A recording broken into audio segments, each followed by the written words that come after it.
Good morning. There is a lot of energy in this room this morning.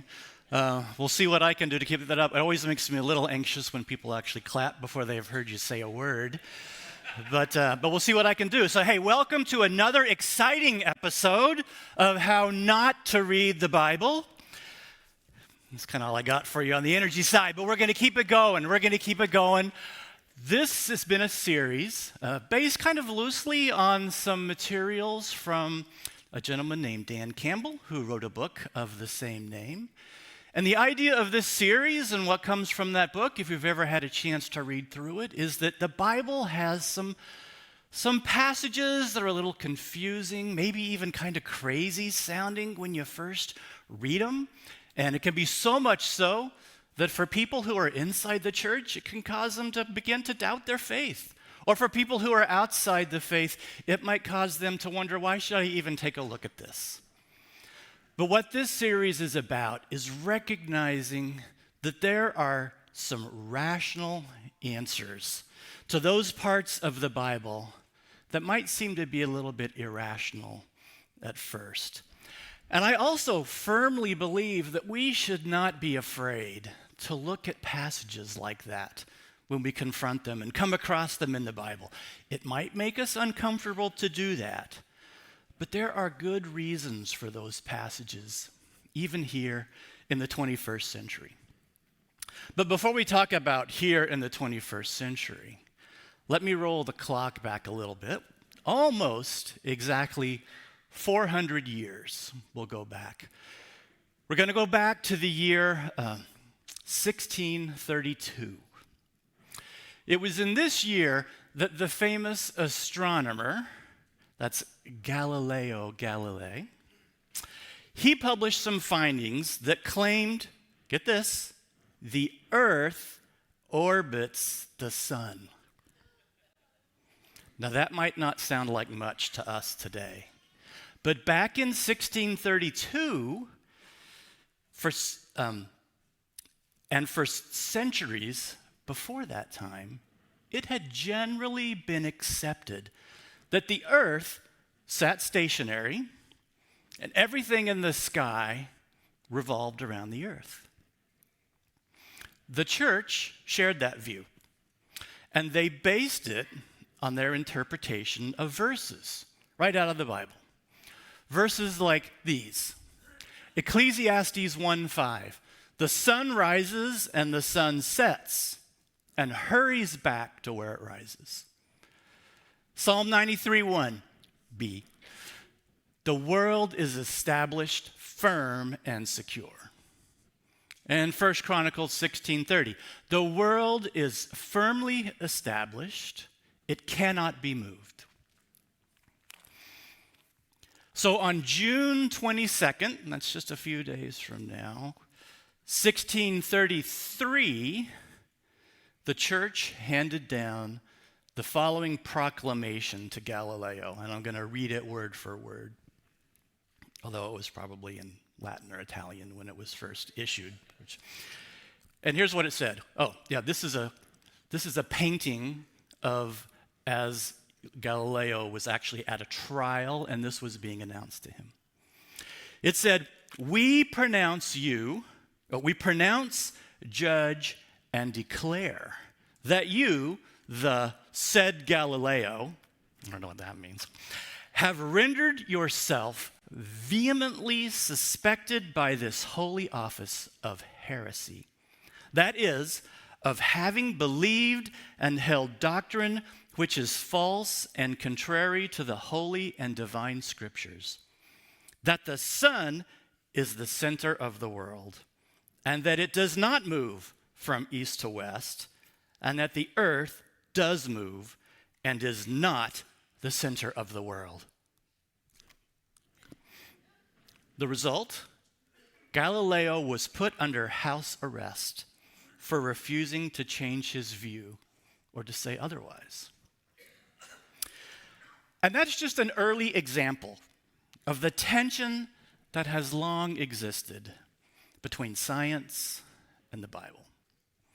Many people, both outside the church and inside the church, they struggle with things in the Bible that seem to go completely against what science teaches us.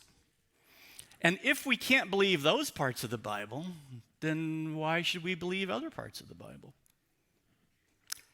I think that's actually a good question. And it's one that I've wrestled with myself. For those of you who don't know about my past, let me share a little bit with you, just so you might know where I'm coming from. Because to put it bluntly, I'm a nerd. And not to throw her under the bus, particularly because I don't think she's here this morning, so is my wife, Karen. And if you want proof, Karen and I met our freshman year of college in an advanced calculus class. I mean, who takes advanced calculus, let alone meets their future spouse in advanced calculus? But that's what we did. I even went on and majored in math. And for those of you who don't know, Karen has her degree in aerospace engineering, which means that the person that spent about 9 years as the director of student ministry here at Faith Community, yes, she is a rocket scientist. Right? That's where we came from. And I'm only throwing all that stuff out there just to kind of emphasize that I care about logic and facts and scientific method. It's what I grew up with.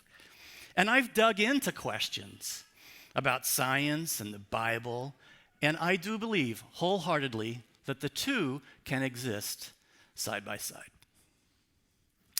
So this morning, I want to start by speaking to people who might be skeptical of the Bible because it seems at times to support things that are counter to science.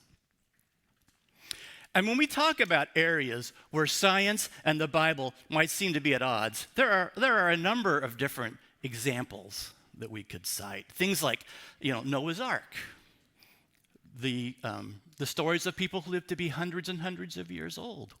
Right? Those are some that come to mind, and there may be others that come to mind for you. And we're not going to have time to look at all of those, but that's okay, because what I want to do is share some principles that should be helpful in just about any of these situations. And to illustrate this, we're going to start with one of the big ones. We're going to start with creation. Now, I know that most of you are familiar with the creation story. It's in Genesis, the first book of the Bible. But we're going to take what might be for a lot of you a fresh look at this story. And just possibly some of you may learn a little bit something new this morning, which would be great. Maybe not. But before we dive into that passage, let me remind you about the 4 important truths about reading the Bible that we learned at the beginning of this series. They were: the Bible is a library, not a book. We learned that the Bible was written for us, but not to us. We learned to never read a Bible verse, right? Always think of its context. And that all the Bible points to Jesus. This morning, what we're going to do is we're really going to unpack that second one, that the Bible was written for us, but not to us. And you'll see that it's going to be really important to keep this in mind for what we're going to be looking at this morning. So let's start by explaining what this statement means, that the Bible was written for us, but not to us. The first part of that statement, that the Bible was written for us, means that there are eternal truths in the Bible that apply to us today just as much as they applied to the people that heard them thousands of years ago when they were first written. They are timeless, like truths about God's character. And the second part of that statement, that the Bible was not written to us, means that the original audience that the Bible was written for was not 21st century New Englanders. It was largely written for an Eastern Hebrew culture that lived thousands of years ago. And I know that at this point you might be saying, yes, I get that. I understand that. The original audience lived thousands of years ago in the Middle East. Well, what you might not fully appreciate is just how different that culture was from our culture. It's easy to think that maybe they were like how you may think about the Amish today, that they choose to live without modern conveniences, but they generally tend to look at the world the same way that we do. But that reality could not be further from the truth. There are some fundamental differences between our culture and the culture of the people that lived when the Bible was written. And it's important to consider those differences when we look at the Bible. And let me give you some examples of how they are so different. And to get us started, I want you to think about a couple of words that might come to mind when I ask you to describe to me what God is like, his characteristics. So think about, what are a couple of words when I say, what's God like? What might come to mind for you? All right? So let me just ask, and this isn't a trick question, by the way. I know for those of you who've heard me before, I'm pretty good at throwing out trick questions. This is not one. So what's an example of a word that comes to mind? Love. I heard faithful, merciful, omniscient. Those are great examples.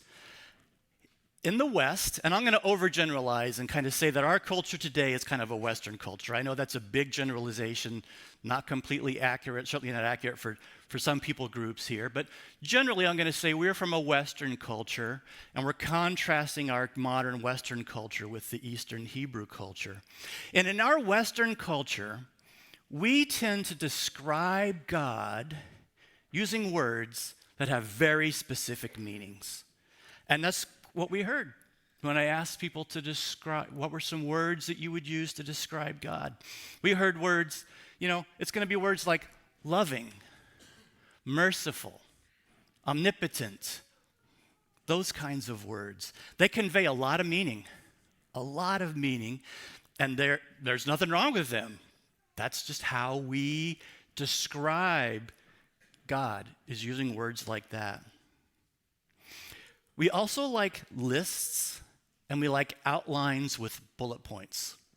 Kind of like that. It's what we're used to. Again, there's nothing wrong with it. It's just what we're used to. It's how our culture is. We also like things in prose, right? Just kind of give us the facts, read an article, go through that. Now, in an Eastern or a Hebrew culture, if I ask that same question, give me some words to describe God, they're going to give very different answers. They're going to say things like, God is like a fortress. God is like eagle's wings. He's like a potter. He's like a shepherd.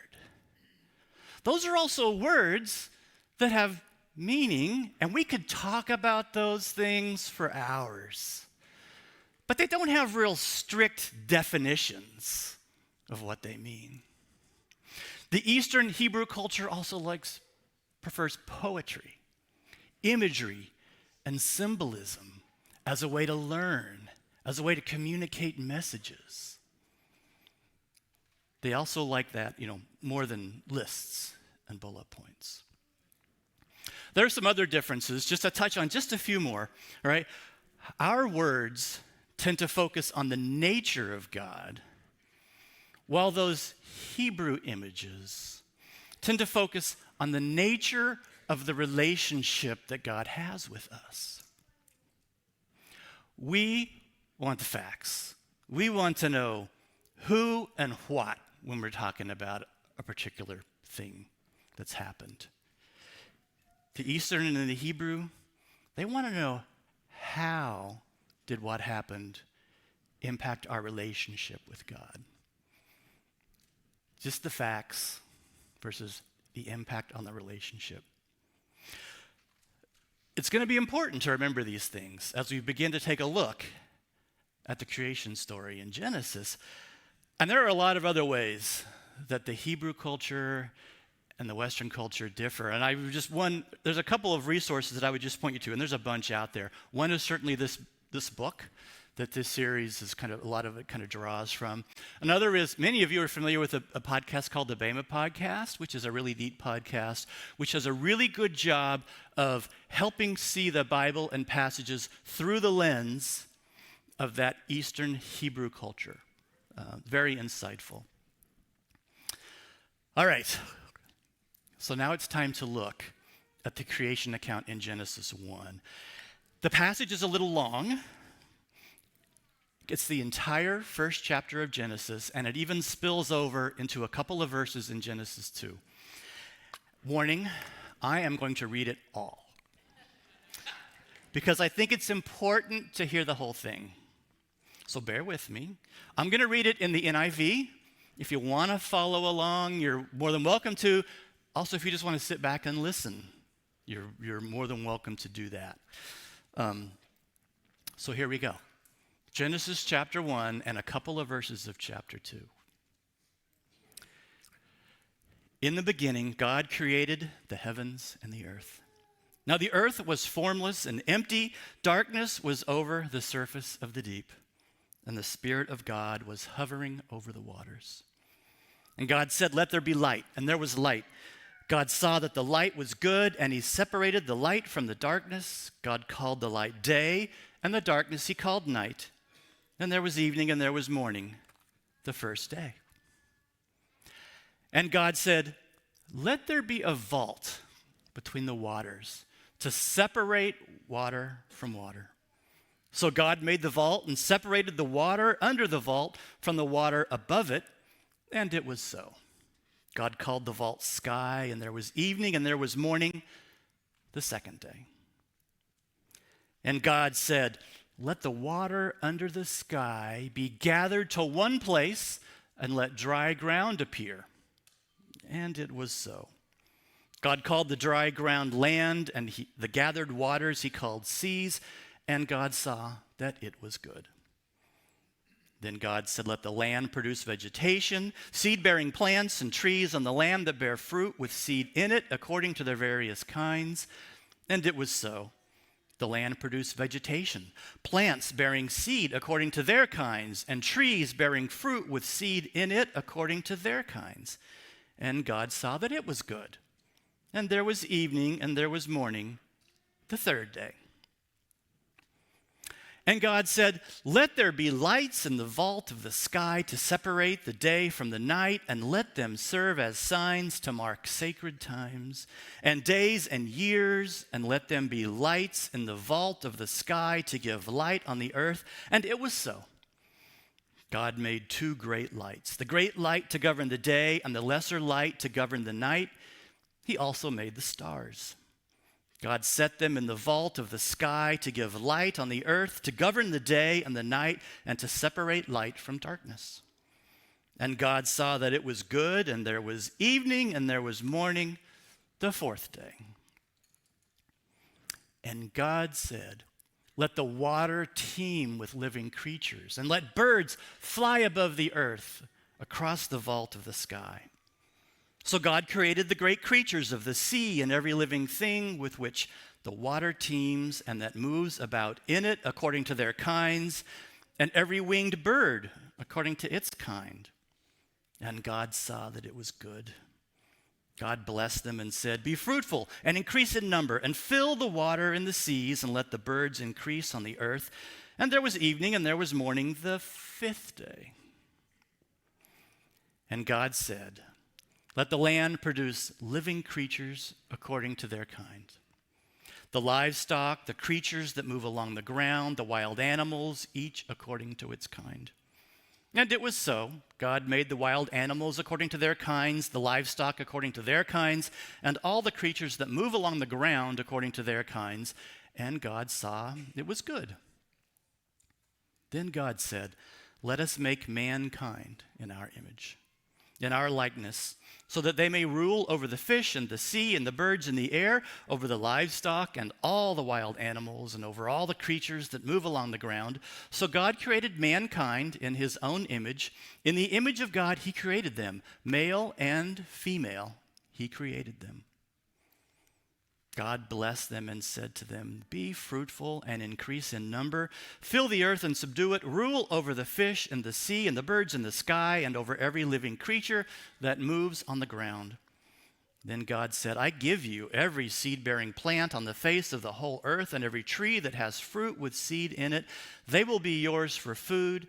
And to all the beasts of the earth and all the birds in the sky and all the creatures that move along the ground, everything that has the breath of life in it, I give every green plant for food."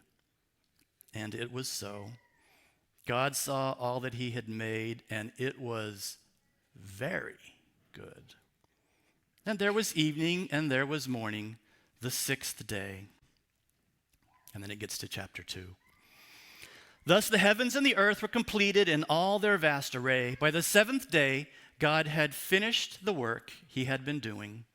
So on the seventh day, he rested from all his work. Then God blessed the seventh day and made it holy, because on it he rested from all the work of creating that he had done. We made it. And that ends the first creation story in the book of Genesis. I suspect that for some of you, that may be the first time you ever heard or read through that creation in total, from the beginning to the end, all in one sitting. And when some of you read or heard that, your reaction might have been, well, it's pretty clear. It says everything was created in 6 days. So if you believe God and the Bible, then that's what you should believe. And some of you read or heard this, and your reaction might have been, no way. This is a completely inaccurate version of how the universe came to be. And it's at best a story that ancient people used to describe something that they couldn't understand. And I will say, it is correct that if the purpose of this passage is to provide a scientific explanation of creation, then there are some real problems with what we just read. For example, plants are created on day 3. The sun's created on day 4. But you can't have plants without the sun, so how'd that happen? Or days have always been measured by the movement of the sun, relative movement of the sun. But if the sun isn't created until day 4, then how do we know those first 3 days are really days? What does that even mean? Well, believe it or not, what I want to do this morning is try to reconcile both of these views. Because I believe that we don't have to choose between the Bible and science. You see, Genesis 1 is not a science textbook. And it wasn't written to explain how the universe was created. Now, it would be if we wrote it, because those are the kinds of questions we want to answer. Right? We want to know who created it and what did they do to create it. And so when we read that through our Western eyes, that's what we want to interpret out of it. So if that's not what this passage is trying to communicate, then what is it for? What is it trying to communicate? Oh, I missed that picture about the sun being created on day 4. Well, first let me ask, what genre is this? What style is this? I said it's not a science textbook, so then what is it? Well, as you heard me reading that chapter, you might have noticed that it has these interesting refrains. It says, there was evening and there was morning the first day, or evening and morning the second day, the third day, right? It goes on like that. There's also these repeated phrases, and God saw that it was good. They get repeated. So in literature, when you have these repeated refrains that happen in a very natural cadence, what's that sound like to you? Poetry. Very good, Nick. It's poetry. And it's pretty much recognized by scholars, kind of regardless of how their interpretation ultimately is, that this is a poem. It's a poem, and it looks, when you start to step back from it, it looks like a poem. But not only is it a poem, it's a very specific kind of poem. It's a poetic form that's referred to as a chiasm or a chiasmus.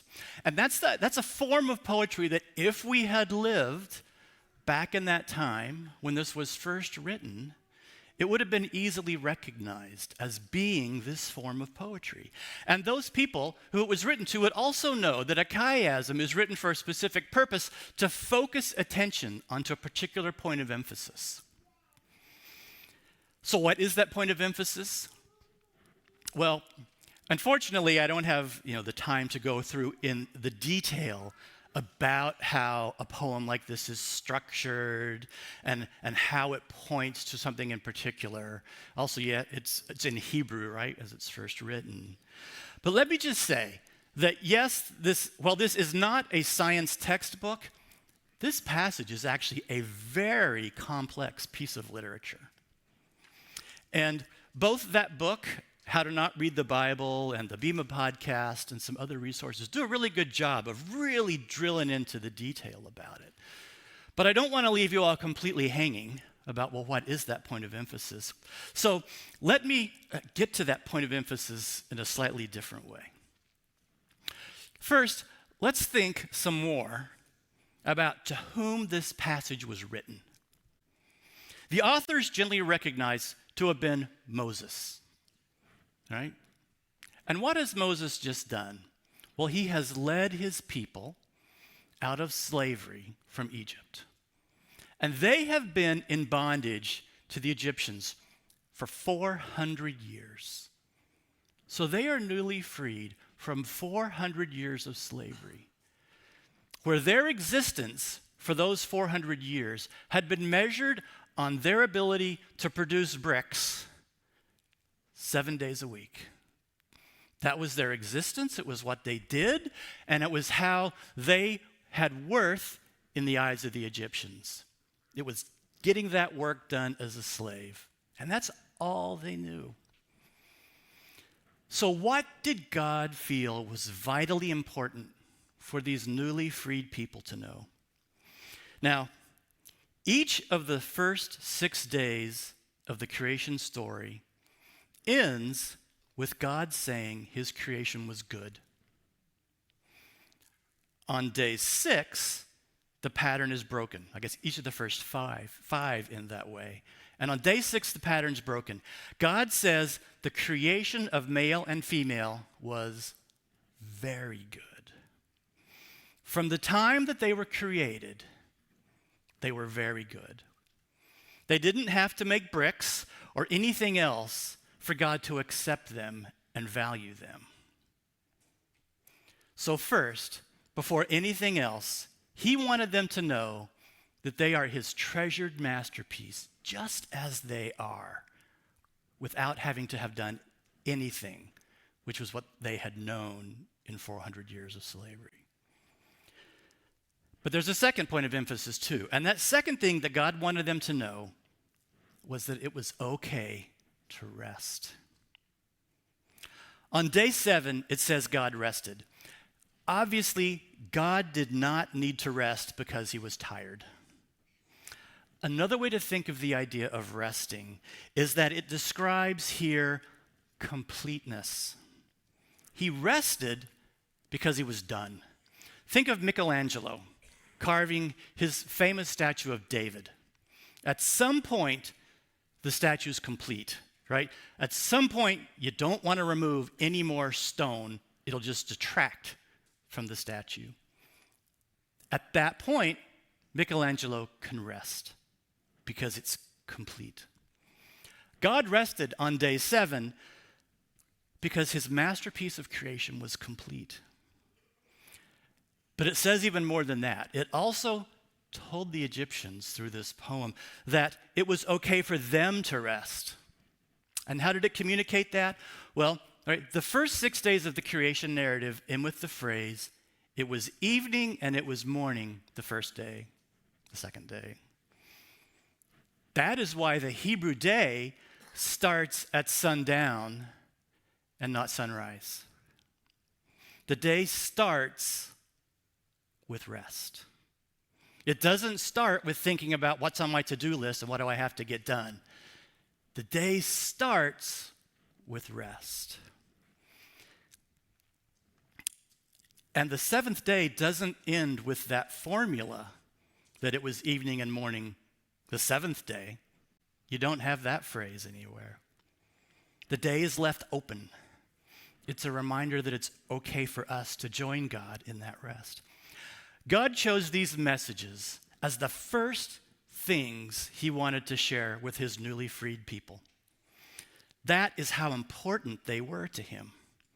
We're God's masterpiece, just as he created us. We don't need to prove ourselves by making bricks. And it's okay to rest after working day in and day out as slaves. It doesn't mean that we don't live in a messed up world and that we aren't messed up people ourselves. But that comes in Genesis 3, not Genesis 1. And the underlying truth that God wanted to communicate first, before getting to that other stuff, was that we're part of God's very good creation, just as we are. Now, you might be wondering, how am I supposed to get that from reading this passage today in English? And my answer to you is that you're not. But a Hebrew listening to this about 3,500 years ago when it was written, it would be very familiar to them. They would get that message. And that's why it's so important to read and understand these passages from the viewpoint of the people they were written for, because the Bible was written for, who it was written to. Because the Bible was written for us, but not to us. So how is this passage written to us? Well, our circumstances are not exactly like the Hebrews, but I would argue this message is just as important for us today. We live in a culture that measures success by what we produce and how busy we can stay. I think it's just important for us to remember that we are masterpieces created by God, and that working harder or producing more is not what makes us valued to God, because God created us. That's why we're valued. And it's okay to rest. In fact, God wants us to rest. It's part of how we were made.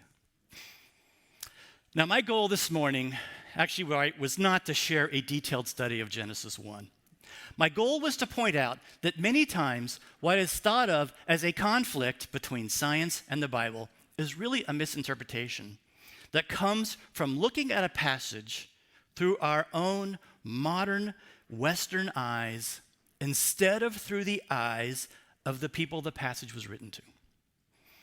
If we work to draw out the original meaning and intent of a passage, instead of reading in our own interpretation, we will find that most of what we initially thought were inconsistencies or irregularities are really misunderstandings that we have read into a passage. I also want to point out that this is not looking at the Bible as any less important or authoritative. Instead, I believe it's just the opposite. It's recognizing that the Bible has incredibly important messages from God that we desperately need to hear, but sometimes understanding those messages can take some work. Not because the messages are mystical code that only some guru can decipher for us. No, we just have to remember that reading the Bible through the eyes of the people that lived several thousand years ago can take some patience and some effort. But doing so will give you much more confidence in what you're reading and make what may seem confusing or irrelevant come alive like never before. And if you are someone that thought the Bible didn't have anything to say to us today because it's full of scientific inaccuracies, I hope that this morning has helped you to spark an interest in you, that there may be just a little more to it than you thought after all. So have a great day, have a great Father's Day, and God bless you all.